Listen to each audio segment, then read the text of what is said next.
confused by all these things that people say. ప్రజలు చెప్పేటటువంటి సంగతులన్నీ విని వాటితో కలవరపడద్దు.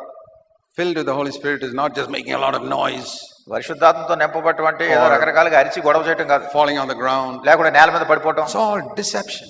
ఇదంతా మోసం. Jesus didn't fall on the ground. యేసుక్రీస్తు ప్రభువు ఎక్కడ నేల మీద He పడిపోలేదు. was the really spirit-filled person. ఆయన నిజంగా ఆత్మపూర్ణుడైనటువంటి వ్యక్తి. But that was the secret of his life. అది తన జీవితంలో ఉన్న రహస్యం. How did he walk like that? ఎట్లా ఆయన నడవగలిగాడు? He was filled with the Holy Spirit. ఆయన పరిశుద్ధాత్మ చేత నింపబడిన వ్యక్తి. Every room in his life was open to the Father. తన జీవితంలో ఉన్నటువంటి ప్రతి గది కూడా తండ్రికి వాటన్నిటిని తెరిచి చూపించి ఉంచాడు. Even to eat food, he would seek his Father's. భోజనం చేసే విషయంలో కూడా తండ్రి యొక్క చిత్తాన్ని కనుగొంటూ ఉంటాడు. You know, we read once in Matthew 4, he was hungry after fasting for 40 days. మత్తయి సువార్త 4వ అధ్యాయంలో చదువుతాం, 40 దినాలు దివారాత్రులు ఆయన ఉపవాసం ఉన్న తర్వాత ఆయనకు ఆకలైంది. Because he had been filled with the Holy Spirit and he was fasting for 40 days and ఆయన nights. పరిశుద్ధాత్మతో నింపబడినాడు కనుక 40 దినాలు ఆయన ఉపవాసం ఉండినాడు. We know that he drank water during those 40 days and nights. మరి ఆ యొక్క 40 దినాలు రాత్రులు నీళ్లు త్రాగినటువంటి సంగతి గురించి మనం ఎరుగుదాం. That's why he was not thirsty. అందుకొరకు ఆయన దప్పి కొనలేదు. But he was hungry. అయితే ఆయన ఆకలి కొన్నాడు. And the devil came to him in Matthew 4. మత్తయి సువార్త 4వ అధ్యాయంలో అపవాది ప్రభు దగ్గరికి వచ్చాడు. Verse 3, if you are the Son of God, turn these stones into bread and eat it. 3వ వచనంలో నువ్వు దేవుని కుమారుడు అయితే ఈ రాళ్లు రొట్టెలగునట్లు ఆజ్ఞాపించి తినమన్నాడు. Now you can learn to live as Jesus lived. ఇప్పుడు యేసు ప్రభువారు జీవించినట్టుగా జీవించడానికి మీరు నేర్చుకోవచ్చు. You see the secret here. ఇక్కడ ఉన్న రహస్యం చూడండి. He said, ఆయన అన్నాడు, we can apply that to him. మరి మనం See, there's great truth you got to learn here. ఇక్కడ మనం నేర్చుకోవాల్సిన గొప్ప సత్యం ఉంది. ఆయన అన్వయించుకున్న సత్యం. And I'll show you this truth in 1 Timothy 3. మొదటి తిమోతి 3వ అధ్యాయంలో ఇది సత్యాన్ని చూపిస్తాను. First I want you to see it here. మొట్టమొదటి మీరు ఇక్కడ చూడాలని కోరుతున్నాను. You are the Son of God, verse 3. 3వ వచనంలో నీవు దేవుని కుమారుడవైతే, you have power. నీకు శక్తి ఉంది. You created the universe with a word. నువ్వు ఒక మాట చేత సర్వ సృష్టిని సృజించావు. Millions of years ago. ఎన్నో మిలియన్ల కొద్ది సంవత్సరాల ముందు. You have power. నీకు శక్తి ఉంది. Turn these stones into bread. ఈ రాళ్లను రొట్టెలుగా మార్చు. If you can create the world from nothing, you can turn these stones. ఏమీ లేకుండా శూన్యంలో నుంచి ప్రపంచాన్ని నిర్మించగలిగినప్పుడు ఈ రాళ్లను రొట్టెలుగా నువ్వు మార్చలేవా? But see what Jesus says. యేసు ప్రభువారు ఏం చెప్పారు చూడండి. Even though I am the Son of God. నేను దేవుని కుమారుని అయినప్పటికీ Now ఇప్పుడు I am a man. నేను ఇప్పుడు మానవుడిని. Did you see that in the next verse? చూడండి తర్వాత వచనంలో మీరు చూస్తున్నారా? You call me the Son of God. నువ్వు దేవుని కుమారుడు అని I పిలుస్తున్నావు. say yes. అవునంటున్నాను. And now I am a man. అయితే ఇప్పుడు నేను మనుషుణ్ణి. Man shall not live by bread. మనుషుడు రొట్టె వలన మాత్రము కాదు గాని. He was revealing a great truth there. ఇక్కడ గొప్ప సత్యాన్ని బయలుపరుస్తున్నాడు. In the very first temptation. మొట్టమొదటి శోధనలోనే I am here on earth as a human being. ఇక్కడ ఈ భూమి మీద నేను ఒక మానవ మాత్రుడిగా ఉన్నాను. I am not living here as the Son of God, even though I am the Son of God. నేను దేవుని కుమారుని అయినప్పటికీ ఇక్కడ దేవుని కుమారుడిగా జీవించట్లేదు. I am living here not with the mighty power of the Son of God, but with the limitations of a man. దేవుని కుమారుడికి ఉన్నటువంటి బలమైన శక్తి సామర్థ్యాలతో జీవించట్లేదు కానీ సామాన్య మానవుడికి ఉన్నటువంటి హద్దుబాటులో జీవిస్తున్నాను. Now you tell me, how many of you can turn stones into bread? మీలో చెప్పండి, మీలో ఎంతమంది రాళ్లను రొట్టెలుగా మార్చగలరు? God has filled me with the Holy Spirit, but I cannot turn stones into bread. దేవుడు నన్ను పరిశుద్ధాత్మతో నింపాడు కానీ నేను రాళ్లను రొట్టెలుగా మార్చలేను. Because I am not God. ఎందుకంటే నేను దేవుడిని కాదు. I am a man. నేను మానవుడిని. Now God can give me power to do anything. మరి దేవుడు ఏదైనా చేయడానికి నాకు శక్తి ఇవ్వగలడు. God can give me power to turn stones into bread, but I don't have that power. ఒకవేళ రొట్టెను రాతిని రొట్టెగా మార్చడానికి దేవుడు శక్తి ఇవ్వగలడు కానీ నాకు శక్తి లేదు. Many Christians have not seen that simple difference between verse 3 and 4. అనేక మంది క్రైస్తవులు కూడా ఈ 3వ వచనానికి 4వ వచనానికి ఉన్నటువంటి సామాన్య వ్యత్యాసాన్ని చూడలేదు. That is what the Lord opened my eyes to. అదే ప్రభు నా నేత్రాలు తెరిచినటువంటి సందర్భం. Very simple truth. ఇది చాలా సామాన్యమైన సత్యం. That though he was Almighty God, ఆయన సర్వశక్తుడైన దేవుడు అయినప్పటికీ Jesus did not live on earth as Almighty God. యేసుక్రీస్తు ప్రభువారు ఈ భూమి మీద సర్వశక్తుడైనటువంటి దేవునిగా ఆ శక్తి ప్రభావంతో జీవించలేదు. When he was tempted, he did not say, I'm the Son of God, I can do it.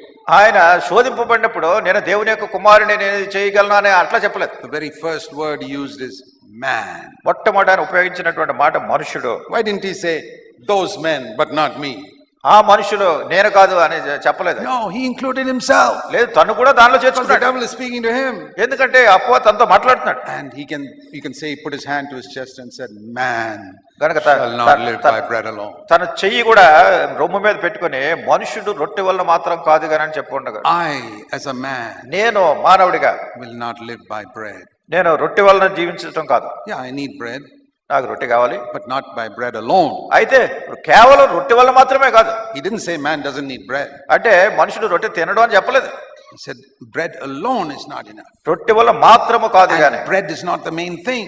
అంటే ఈ రొట్టె కేవలం ఆహారం అనేది కాదు. And when Jesus said food is not the main thing, యేసుక్రీస్తు ప్రభువారు ఈ ఆహారమే ప్రాముఖ్యమైనది కాదని he చెప్పినప్పుడు, was saying all the means you use to get food is also not the main thing. అంటే ఈ యొక్క ఆహారాన్ని సంపాదించడానికి నీవు ఉపయోగించేటటువంటి పద్ధతులు ఇవన్నీ కూడా That ప్రాముఖ్యమైనవి means కాదు. your job is not the main thing. అంటే నీ ఉద్యోగం ప్రాముఖ్యమైనది కాదు, Your promotion is not the main నీ thing. ప్రమోషన్ ప్రాముఖ్యమైనది కాదు, Your salary is not the main నీ thing. జీతం ప్రాముఖ్యమైనది కాదు.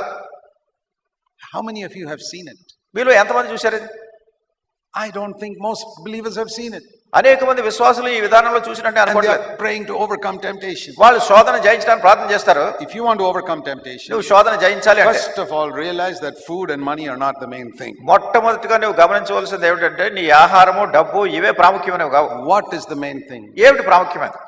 To listen and obey every word that proceeds from the mouth of God. దేవుని నోట నుండి వచ్చు ప్రతి మాట వలనను జీవించును. That is how Jesus lived. ఆ రీతిగా యేసు ప్రభు జీవించారు. So that is the first principle we need to learn. అది మనం నేర్చుకోవాల్సిన మొట్టమొదటి నియమం. Now we are going from kindergarten to first standard ఇప్పుడు మనం ఈ కిండర్ గార్డెన్ నుంచి 1వ తరగతికి వెళ్తున్నాం.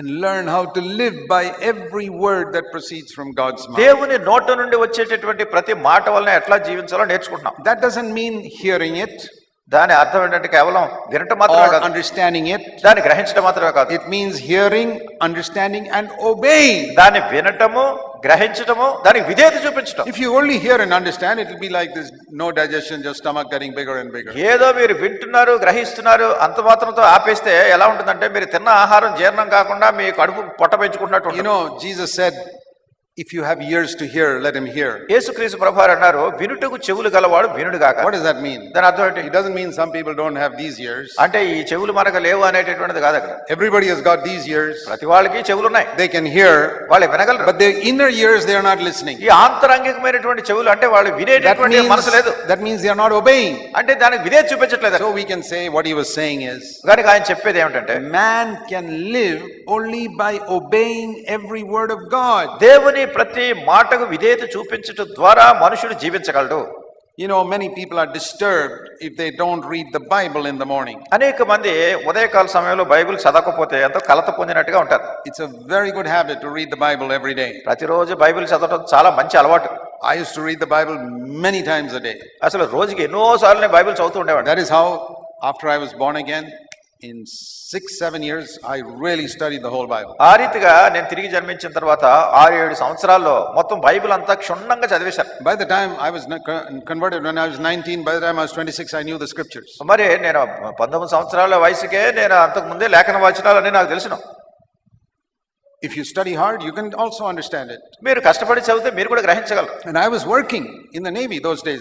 I was not a full-time worker. ఆ దినాల్లో నేను నేవీలో పనిచేస్తున్నాను, పూర్తి సమయం పరిచయం లేదు. In between my spare time, అయితే నాకు మధ్యలో దొరికిన సమయాల్లో, there was no television those days, ఆ దినాల్లో టెలివిజన్ లేదు, but I had no time for radio or music or anything. I was studying the Bible. అయితే రేడియో వినడానికి కానీ న్యూస్ పేపర్ చదవడానికి కానీ నాకు సమయం లేదు, ఎందుకంటే వాక్యాన్ని చదువుతూ ఉండేవాడిని. I want to encourage you to read the Bible. Bible చదవాలని మిమ్మల్ని But ప్రోత్సహించుకుంటున్నాను.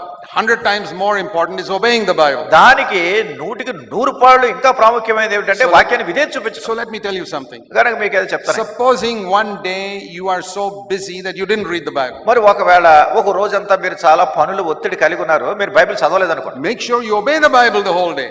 అయితే బైబిల్కి విధేయత చూపించడం మాత్రం ఆ రోజంతా మీరు See, చేయాలి. some people, they say, I must read the Bible half an hour in the morning. నేను పొద్దున్నే బైబిల్ చదవాలి అనుకుంటారు. And then they go out and shout at their wives.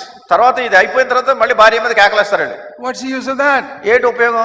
What is the use of your Bible reading? ఇప్పుడు Bible చదివావు, మళ్ళీ వెంటనే ఆవిడ మీద As కేకలేస్తావు. soon as you get up from there, you're disobeying the Bible. మీరు ఇక్కడ నుంచి లేచి నువ్వు వెళ్ళిన వెంటనే ఈ బైబిల్కే నువ్వు అవిధేయత చూపిస్తున్నావు.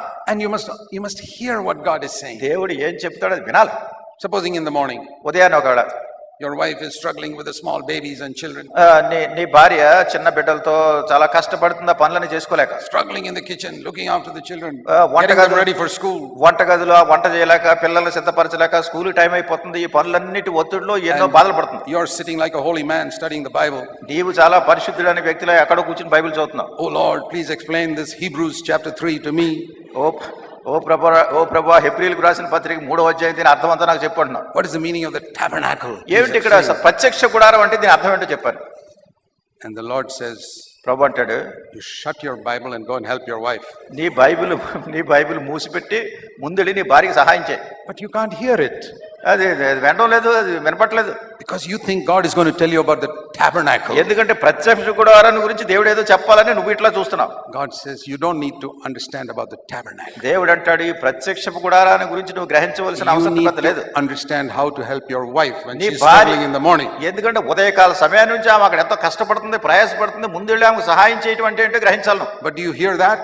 అది వింటున్నారా మీరు? No, that's Satan. Get behind me, Satan. That's not God. అది వినపడటం లేదు. సాతాను నువ్వు వెనుకకు పోవని మళ్ళీ ఇక్కడికి వస్తున్నారు. మళ్ళీ Satan's telling me to go and help my wife. No. సాతాను చెప్తున్నాడు భార్యకి సహాయం చేయమని. లేదు, నేను సహాయం చేయను. Lord, the tabernacle. This is what I want. ప్రభువా, ఈ ప్రత్యక్ష గుడారం ఏంటి, దీని సంగతి చెప్పు నాకు ఇప్పుడు. Don't be deceived, dear brothers. ప్రియ సహోదరులారా, మోసపోవద్దు. What you need is not Bible knowledge. What you need is Bible obedience. నీకు కావాల్సింది బైబిల్ కూర్చున్నటువంటి జ్ఞానం కాదు, బైబిల్ చెప్పేదానికి విధేయత చూపించడం. Help your wife. నీ భార్యకు నువ్వు సహాయం Bring up చేయాలి. your children in the fear of God. ఎందుకంటే నీ పిల్లల్ని దైవ భయంలో నువ్వు పెంచాలి. Man shall live by listening to every word that proceeds from God's mouth. దేవుని నోట నుండి వచ్చేటటువంటి ప్రతి మాట వినడం ద్వారా మనుషుడు జీవిస్తాడు.